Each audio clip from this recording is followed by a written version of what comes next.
What's up with you?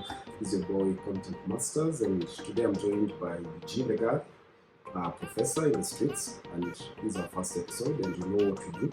We look at things happening around the world, then we try to understand this a bit from the perspective of yule jamaa pale mtaani. So, welcome Eugene. Yeah, I said, how come you're not wearing a mask? No, usiulize kwa nini mimi sijavaa. Okay. Yeah. So, Eugene, okay, yule jamaa like the guy in the streets. There's so much happening in the world, and there is what the media tells us, and there is what we hear from other people. So, I mean, how do you know what is true and what is false? No. Yeah. For instance, recent question. If you look at crime, there's been a lot of crime. So, these are killing each other. It's like people don't have any regard for life anymore. Because if you look at just the other day, this businessman, Somali businessman, Bashir Mahmoud, the guy was just killed like that. Yeah, I heard that. You heard that? Yeah. And up to now, we don't know who did that. We don't know who the perpetrators are. Then, if you look at these other Kiambu chick who killed her brother because he refused to give her money to buy meat, and this is the brother, real brother. Family. You're killing this family. You're killing, as in you don't even care about family. And now this guy Simon Oringe, who killed 5, literally hacked them to death. 5 members of his family, his own family, wiped them out. And the guy was inspired by a British crime thriller television, King Eve. What do you think about this? When all these things are happening, do you think people are naturally evil? Do you think people like Simon are just born evil? Like the guy is just like that. He's just a bad person from the time he's born. Nah, let me just say, nobody's born evil. Nobody's born evil. Like, we all make choices. Unajua unaweza mkwe mtu poa. Na ukole msemnati, nasty.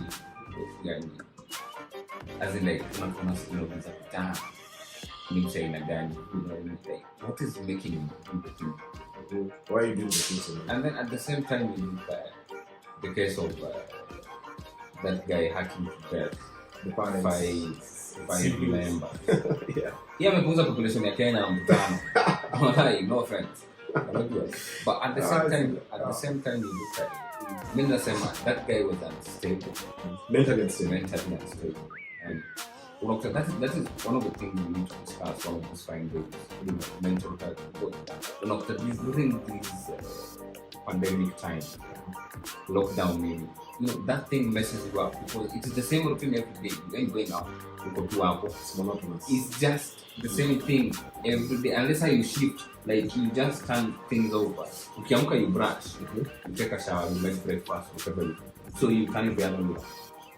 Yeah. So what happened? You make breakfast fast, and then that is affecting people. I was reading another article whereby they're saying that Maju, like 60% of the young people, the teens and toddlers, this lockdown shit is getting to their heads, in the sense of, they feel like the whole thing is not fair. So like in the UK, what they're saying is they are blaming Boris Johnson and the government.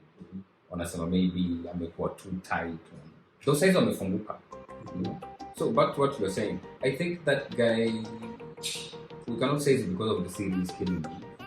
I think it's on the plan. So it is premeditated. That is premeditated murder. That is manslaughter. That's the first degree. And then you reason, how do you end up killing? Like you hack something. These are your relatives. This is your father, your mother, your brothers. No, just put them in one basket. These are human beings. And then you end up hacking someone. And you know that you imagine, you get a little bit graphic here. That you imagine because then you look at your pancake, because then pancake is sticking like a proper. You know what I mean? You're looking at me, I'm just killing you. So It's crazy. But by the end of the day, you live in a crazy. You can't even treat a goat like that. You can't like grab a goat and chop it into pieces. Now these are human beings. Yeah, tell me. So, And you know, yeah. I don't know, because if you look at some of these countries like the US, they have these gun control laws and all this stuff. Yeah. But still, unapata, there are these kids wanaenda shule, the kid is carrying a gun with the intention of murdering the pupils or students in that school, and they go ahead and shoot them. That one I blame the school system, because like that, Majun, mimi nasemanga people say like those people are civilized more than us, but they ain't. Okay, Majun guns in mob, but at the same time, those people that they can like detect, when a kid is having issues. So what makes a kid carry a gun to school and shoot a few guys on the teacher and assess himself? Counseling is where it's failed. So the guns are not to blame. Nah, it is counseling, and the parents are not doing what they're supposed to do. They've spoken like a real Democrat. You're a Democrat. I'm a neutral, man. I usually sit on You know what I think to do is my perspective in regard to that is I don't believe that all people are just born like good. I believe that people are just born evil. Okay, hear me out. I believe some of these behaviors could be genetic. Like you're born with a gene that triggers that kind of behavior. The only thing you're waiting for is maybe external factors. Like if somebody is born with a gene like the warrior gene, and then you're brought up by abusive parents, you're likely to become very violent. Depends. Yeah, it depends. That's just how I'm telling you. It's all about the choices we make. The choices So we make. like, look at where you're brought up. We're not brought up in the same place in geography.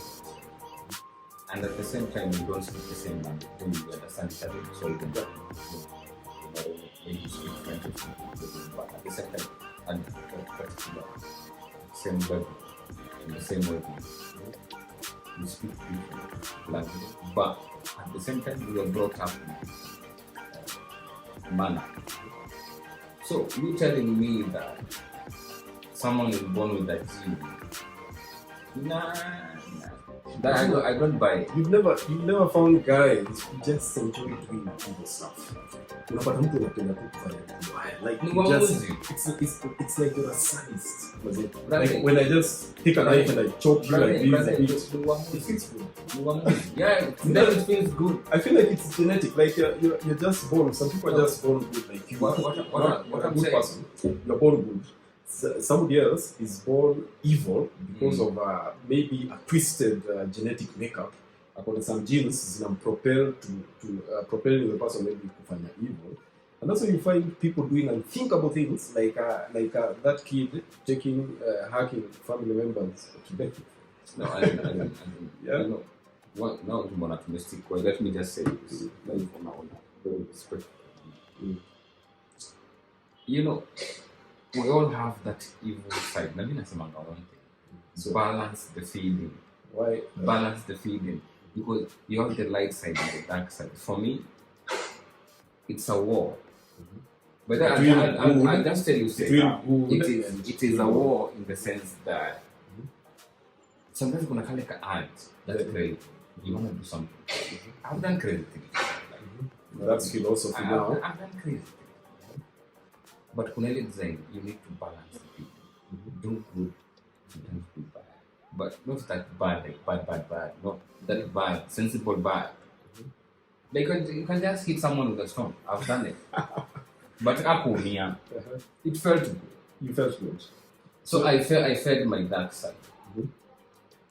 I fed my dark side. So you have a dark side. What you're saying is that everybody has a dark side. But you need to balance it. But that's exactly what I'm saying. Like there is what causes that dark side. It is your genetic makeup.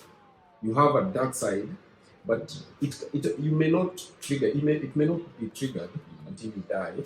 But depending on some other factors, unapata maybe because of your life experiences, you end up becoming somebody where mwenyewe hata ungefikiria utakuwa, because you have that thing kana ngoja kuwa triggered I hivi. know. But anyway, Yeah. this thing is it's too much, man. It's too much, man. What will go Mungu bana? Guys, No, as in when you go there, I'm telling you, this is another issue we need to discuss. Who said God exists? we'll talk about that. Yeah, we'll discuss that on next time. We'll discuss it. We'll discuss it. Oh, okay. Because you know, when it comes to religion, it's a sensitive issue. That's what I'm telling you. We'll talk about that. We'll talk about that. Yeah. So back to what we were talking. So we agree, the two of us, let's agree on one thing. The moral fiber of the society is completely Nice. it's torn into pieces. It's in shreds right now. It's in shreds. Because It is in shreds. No, me, naangalia Kenya sasa hivi. Naangalia Kenya what is going on right now. And then you kind of like asking yourself, which way are we heading? Because nikisema nachukua the whole world as a perspective tutamaliza sasa hivi. I can just break it down so many. But what I'm saying is, angalia wase mtaani sasa hivi. What they're looking for right now. And then you kind of like wonder, how much can you take? You know, you can fill a cup with water, but kuna kale cup maximum where it cannot take more. So if you continue, pouring it in, the extras usually pour out. And that is exactly what is happening in Kenya right now. They are taking in so much from the system itself. And then they're taking in so much from the social life itself. They're taking in so much with their own private lives. So, kama huko na mtungi atajilita brother imejaa. It's spilling off. It is spilling off. Yeah, I get it. You reckon. Exactly. And now, what is the government doing to relieve our stresses? Nothing. And by the way, Eugene, now that you brought it up, because you're talking about the lockdown as a result of COVID-19 stuff. You know, the other day, nilikuwa naangalia statistics za COVID-19. I was comparing it to previous pandemics. Like I was looking at the Spanish flu. That was in 1918. So, 50 million people dead in the world. That's like a third of the population of Antarctica. And those guys, most of those guys, okay, not in Africa, but in those developed countries, those countries that those guys were in nations, that was in 1918, 103 years ago. Look at in Guinness, the swine flu, 2009. Yeah. You remember the swine? 203,000 people dead. Look at COVID-19. You saw what is happening in India. Over 3.4 million people dead as we speak. Now, COVID-19 is stress. People are stressed. You are stressed, but I'm also very stressed because now people without a mask, I just feel like even when I'm vaccinated, I just feel like somehow this thing. You got yourself vaccinated? Yeah, I got myself vaccinated. You should get vaccinated. Why haven't you told me that I get it? You should get vaccinated. We're not talking about the vaccine.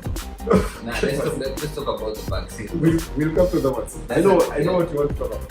You want to talk about the meats and all that stuff. Yeah. But I'm here. I took it like the last time was like a month ago. Really? And I'm good. It's free. It is free. Oh, somebody wouldn't end. You're not paying anything. You're not paying anything. This is a gym. Tell me this, huh? Yeah. COVID-19, there is something that intrigues me a lot. Yeah. No. Ukiangalia our Chinese, because I don't like people for the flight. But now, ukiangalia people that Chinese one, like there is those guys messed up my life because their plans I had, I can't do a lot of stuff I was supposed to do at the time. It's like my life kind of took a stop. Yeah, and now I'm trying to do it. Do you believe? Where do you think? Do you think these guys, the Chinese guys, do you think they're right when they say like they're not to blame for the virus because accidental? Ama, do you think there was something sinister that happened? Ama, what do you think about it, especially the whole? No, as in, when you look at the Wuhan story, the Wuhan market, the wet market, I've seen it's a horrifying. Hiyo ni bama ya pili. You know, by the way, from Bama, I've been there. I hate it. I Wuhan hate is it. Bama. I hate it. I And hate then it. when you look at it, there were so many coming but at the same time, Minasema, people try to cover it up. And people try to ignore that there was some. Because Unzai, he passed away in a bus. Yeah, Something like that. Yeah. But people are like, maybe he said. You know? yeah, I do. But now it started getting people. And then they were kind of like, I remember I read something. Right up. And then they say it was just that form of cold. Pocketing from cold. Climate change and shit. And then they were saying there were winds blowing. So it's just climatical. Okay, I don't think. I read it. So I've read all And this. then it becomes. And then the Chinese were like, the Chinese really tried. They really tried. After the pressure, one thing. Yeah. After the pressure.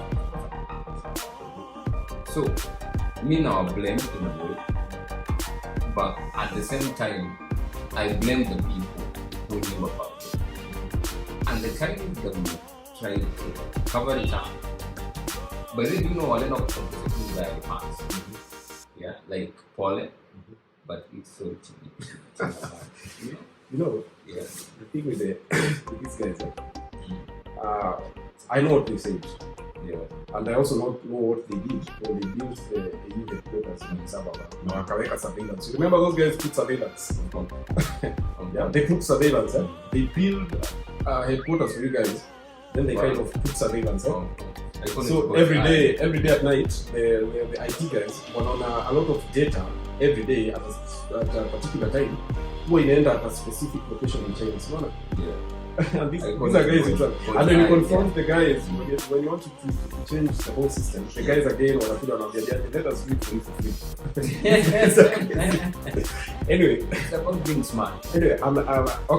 Now let's go back to China. So that was the Yeah. and on appear your people like you don't believe it was Zoonotic, like it came from an animal. Maybe I feel the same thing. Do you think this is the same virus? You know, in China there was a time in 2002 with some copper mines. Yeah. Some guys working there were in contact with the province of bats. But And then they developed symptoms. If you came forward to those symptoms, people will tell you that it's COVID-19. Do you think these guys, the Chinese guys, somehow were that virus because it was not called COVID-19, it had another name. They took it to the lab because that's what we did. They took it to the labs in Wuhan, virology lab, yeah? The Institute of Virology. Yeah. Then, do you think they tampered with the DNA of that virus? Like something like genetic engineering? You know, there is this genome function engineering. Like wakafanyia genome function engineering, like speed up, maybe to see how it would affect human beings and somehow it leaked from the lab. You can part a patient zero, and by the time the Chinese knew about it, by the time they discovered they have a virus in the hands, it's spreading so fast. Those guys were as a cover-ups. Let me ask you. Uende kwa duka ununue rat and rat, you know it's a poison. Yeah, it is a poison. Yeah. But now when ujinga yako unasema what will happen if I add sugar and vinegar to this one? Then I test it for subject hiyo kusikia. Don't get point down. I'm getting your point. Why do you do that? You know this is something that kills people. So it's killing. And yet here you are in a lab you're busy trying to manipulate, because that is manipulation. That's manipulation. You're trying to manipulate and make it lethal at the same time, and then you test it on. Because you know, viruses like that, there's so many viruses around. Now, unapata these guys, scientists, wanachukua so many of those viruses. Okay, in the original form, they are likely to mutate to a point that affect it can take thousands of years. You know, now these guys want to speed it up through that original function again. By passing it repeatedly to the host. If this thing was leaked from maybe affect a human being, how maybe you can handle the situation here. And then it leaks accidentally. There are no and accidents. it's not even the first There are time. no You accidents. know, it's not even the first time viruses are leaking. I'm telling you. It is not even the first time. It happens all the time. I'm telling you, there are no Research. accidents. You think it was done on purpose? That was intentional. Oh man, It was done on purpose. And I'm telling you, once you try to, people are putting so much material concerning what you see. And you make them science, put them in science. And let's say there's another hearsay that in a Tembea like bonfire right now, they're saying the variant in India. Someone went to a lab and weaponized the COVID-19 shit. So now we are talking about biological warfare. Somebody weaponized. Somebody wants to reduce the population of India. No, as in like, Do you believe that theory? how do you look at it? I don't know. How many billions are in India? How are you on that? These guys are, I don't know, they are billions. So I don't Billions. have the Somebody exact wants number. to But, reduce. those Indians, why would somebody weaponize a virus like COVID-19? Don't you think if COVID-19 was weaponized, Africa, I don't know whether we would survive in Africa. Okay, you could look at it from that perspective. But if you look at these Indian guys, ikifika mahali they wakakuwa like things are normal, we are back to normal. So they're interacting, they're mixing and all that stuff. But at the same time, the virus is affecting more and more. Help me understand. Which company is there in India that is making the vaccine? I get your point. The Indians are the same guys making the vaccine. And how come they're dying? Most of them are not vaccinated because there are so many. Serious. And the other week they made a stop to vaccinating the young people. They are saying they are running out of vaccines for the young people. Let them deal with the people who are dying in hospital first. The young people can wait. Desperate times. Now, but the people who are fucking making the vaccines, how are they dying? They're always politics. Now, how are they dying? You understand? Yeah. And then you look at the time they were saying that, why don't you give the other nations, let me just call it in layman's language, the formula of the vaccines. So let the countries who can manufacture this, manufacture them. That's why I'm telling you, it's business. Because it's business. At the end of the day, it's always business. For the pharmaceutical companies, it's always business. It's always profit. Because they won't make profit if it's I always give profit. the formula. My friend, most of those vaccines are available with the black market in India. Exactly. They're available with the black market. Exactly. And they're given for free. Remember the time they were discussing about the AstraZeneca vaccine, they were saying causing blood clots, blah. Johnson & Johnson came in, they're saying that people giving people headaches, you know. And then there's this other Russian, from Russia, the vaccine. Already it has been approved by WHO. And by then it has never been tested. I don't like listening to WHO because You know what I WHO. mean? So it's confusing people. Those guys, But I don't know. basically, what I can tell you, summarize the topic, what I can tell you is COVID-19 is the best thing that ever happened to this world. Why? Why would you say that? It's a reset. It's a research. Like we went back to factory research. Yeah. It's a reset. The whole world factory research. Well, I look at the world right now. You know, I'm a guy who follows a lot of shit. You know, and I'm looking at the world right now. It's, you know, can't on the climate issues we're dealing with. But when I look at the environmental part of it, some places are healing.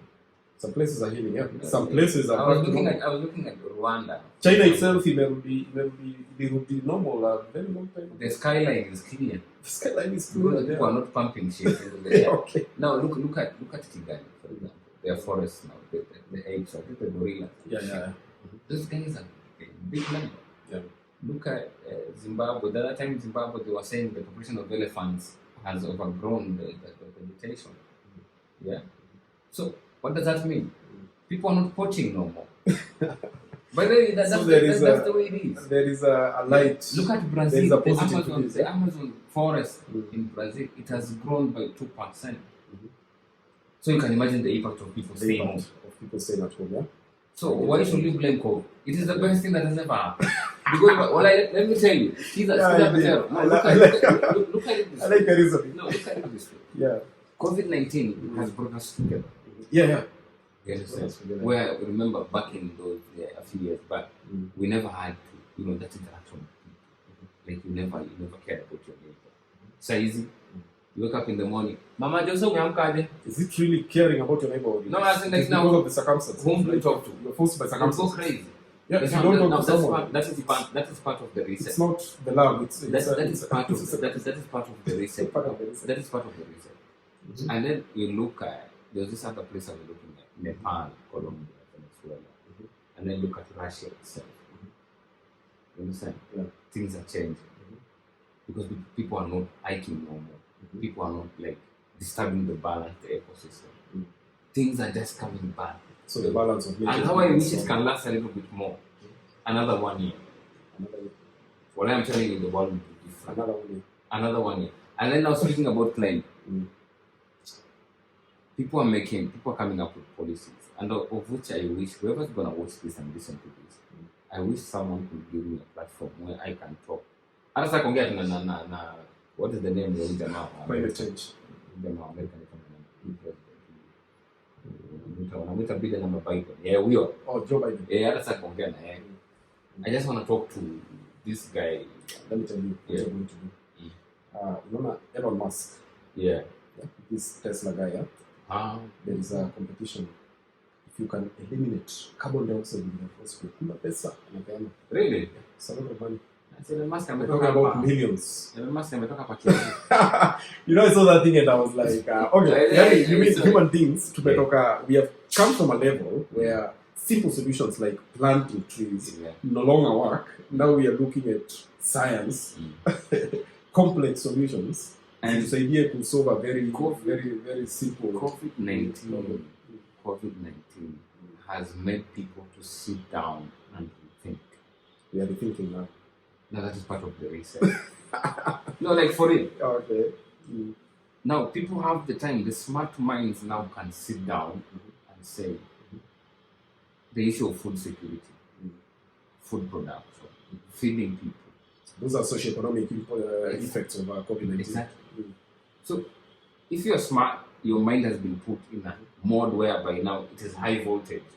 You're thinking straight because you're just there. You know what I mean? Like you're open minded. I get you. Because you don't have to be stressed, isn't it? You don't have to be stressed. So what do? You think big. Yeah. Okay, I get you. Look at. I was looking at what do you call it? Air quality around the world. I was looking at Japan and it was amazing. Japan was +2. It is +2. And you attribute it to COVID-19. So when you look at it, Japan's the skies are getting clear. It is COVID-19. People are not driving normal. And do you think the same effect? Do you think? Yeah, I was coming to that. Do you think the same effect is being felt in Africa, like in Nairobi? Do you think guys there are staying at home? They're doing all that stuff. Do you think the skies are clearing, as you put it, in a city like Nairobi? Because yesterday I saw, ignorance. Who want to say my ignorance is bliss? Yeah, ignorance is a very dangerous disease. You remember the reason he had the latest lockdown was because of politics. Yeah, guys attending these parties and did you see what Raila did yesterday in Kisumu? He had a rally, and there were these guys seriously without masks. Seriously, I saw it on the newspaper, and I was like, these guys, what are these guys doing? But because unless you're paid to be there, because the guy himself is not even wearing a mask. Nobody, that guy is an old man. So nobody in the crowd. He's a survivor. He's a COVID-19 survivor. Exactly. And the guy is probably vaccinated using the best vaccines money can buy. That's what the guy is given priority. When the vaccines come. Those are politicians. How do you want to priority? Those are the guys given priority. Now wanapatiwa grade A.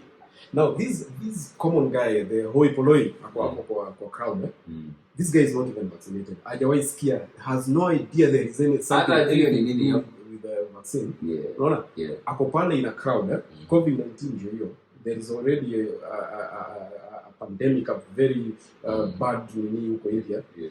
Do you think it is ignorance, somebody desperation, or those guys are simply patriotic? Nah, it's all about, it's all about, what do we call it? It's just throwing caution to the wind. As in, what's up when they've done? Those guys are. You know what I mean? Like, ignorance. Fuck it. What's up when they've done? You know what I mean? And by the end of the day, once you attend such a drive, you're kind of like, people. So there is the aspect, and there now, is the motivation, there is that extrinsic motivation. Because my friend, because for one, you ain't working. 2, there's free money somewhere.